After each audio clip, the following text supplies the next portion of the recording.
आज महाशिवरात्रि स्पेशल में बनाएंगे व्रत की खीर, साबूदाना खीर। आज की रेसिपी आप लोगों के लिए बहुत ज़्यादा हेल्पफुल होने वाली है, क्योंकि इस खीर को हम बहुत ही झटपट से बनाएंगे और एक खीर बनने में ना ही दूध फटने वाला है, ना ही जलने वाला है और ना ही इसके थक्के बनेंगे। बहुत ही खिला-खिला, बहुत ही टेस्टी सा खीर बनेगा। तो चलिए बिना देर किए वीडियो शुरू करते हैं। वीडियो शुरू करने से पहले आपसे रिक्वेस्ट है, आपने अभी तक मेरे चैनल को सब्सक्राइब नहीं किया तो प्लीज़ सब्सक्राइब कर लीजिएगा। इसे बनाने के लिए यहाँ पर ले लेना है हाफ कप साबूदाना और इसे हमें अच्छी तरह से वॉश कर लेना है। और आप देख सकते हो यहाँ पर मैंने बारीक वाला साबूदाना लिया है, तो आपको मोटा साबूदाना नहीं लेना है, बारीक वाला ही लेना है। तो देखिए वॉश करने से क्या होता है, इसमें जो डस्ट वगैरह होते हैं वो निकल जाते हैं। तो हमें इसे तब तक धोना है जब तक कि ये बिल्कुल साफ पानी इसमें न दिखने लगे।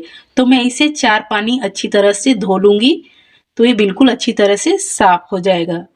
तो यहाँ पर इसे मैंने अच्छी तरह से धो लिया है और ले लिया है मैंने 1/4 कप पानी। ये कप हाफ कप है और इस कप का मैंने हाफ कप पानी लिया है। मतलब पानी का कोई मेजरमेंट नहीं है, हमें ऐसे ही इसे भिगोकर 5 से 6 मिनट के लिए साइड में रख देना है। यहाँ पर मैंने पौने 200 ग्राम शुगर लिया है। आप कप से देख सकते हो 1 कप में 3 चम्मच कम है। तो ये शुगर बिल्कुल परफेक्ट है। अगर आप बहुत कम मीठा खाते हो तो 1-2 चम्मच और कम कर लेना।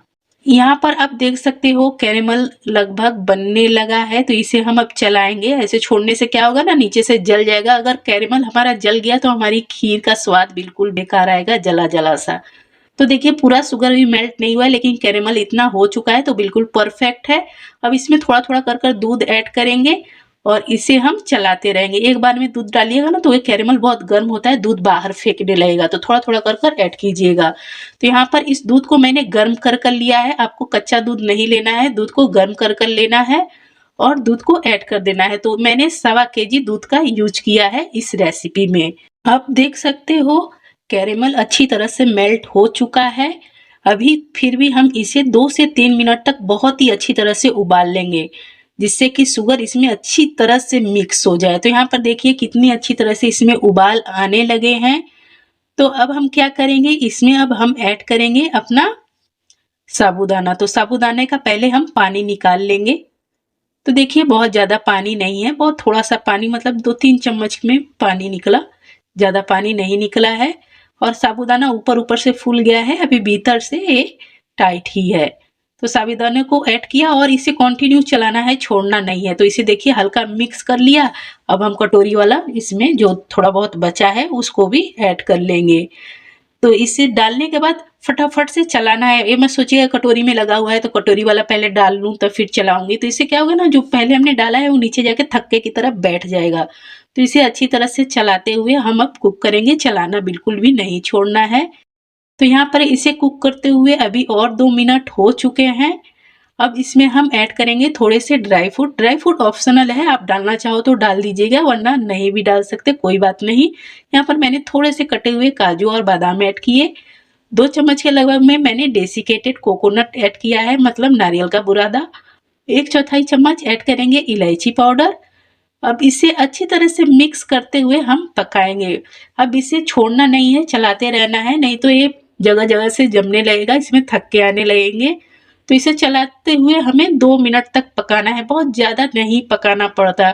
साबूदाना डालने के बाद 4 से 5 मिनट आप कुक करो, आपका ये खीर बहुत झटपट से रेडी हो जाता है। कोई दिक्कत नहीं है, कोई टेंशन नहीं है कि आपका ये जो खीर है फट जाएगा। तो देखिए अभी सिर्फ 2 मिनट हुए हैं और इसका आप टेक्सचर देख सकते हो कितना ये बेहतरीन हो चुका है। अब इससे ज़्यादा इसे नहीं पकाएंगे, क्या होगा ना, इससे ज़्यादा अगर हम पकाएंगे तो ये बहुत ज़्यादा गाढ़ा हो जाएगा। तो अभी मैं आपको दिखला देती हूँ, आप साबूदाने को भी देखिए। साबूदाना ना अच्छी तरह से पक जाए, सिर्फ बीच में हल्का हल्का सा कच्चा है। तो अब इससे ज़्यादा इसे नहीं कुक करेंगे। अब क्या करेंगे, हम इसे चूल्हे से नीचे उतार कर ढक कर छोड़ देंगे 5 मिनट के लिए। 5 मिनट में इसमें जो थोड़ा बहुत कच्चापन है ना वो पक जाएगा और हमारी खीर भी गाढ़ी हो जाएगी। 5 मिनट के बाद आप इसे सर्व कर सकते हो। मैंने इसे छोड़ दिया था आधे घंटे के लिए, अब आप मेरी खीर को देख सकते हो। अब इससे ज़्यादा ये गाढ़ी नहीं होने वाली, बिल्कुल भी जमा जमा सा आपको नहीं लगेगा। बहुत ही टेस्टी खिली खिली सी खीर ये बनी है। और जो मैंने थोड़े से ड्राई फ्रूट बचा कर रखे थे ऊपर से मैं डाल दे रही हूँ, जैसे गार्निश के लिए, कि देखने में ये अच्छा लगे।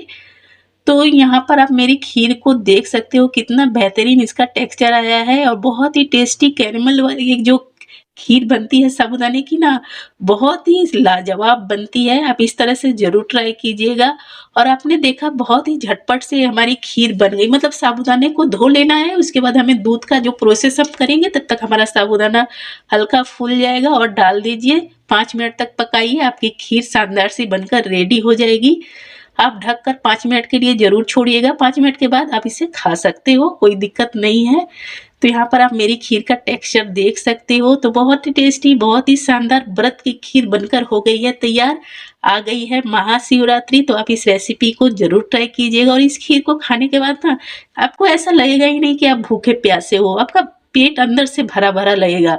तो अगर आपको मेरी ये सिंपल सी रेसिपी पसंद आई हो तो प्लीज़ मेरे चैनल को सब्सक्राइब कीजिएगा, लाइक, कमेंट, शेयर करना मत भूलिएगा। मैं ऐसे ही प्यारे-प्यारे रेसिपीज़ लेकर आती रहूँगी। Bye bye.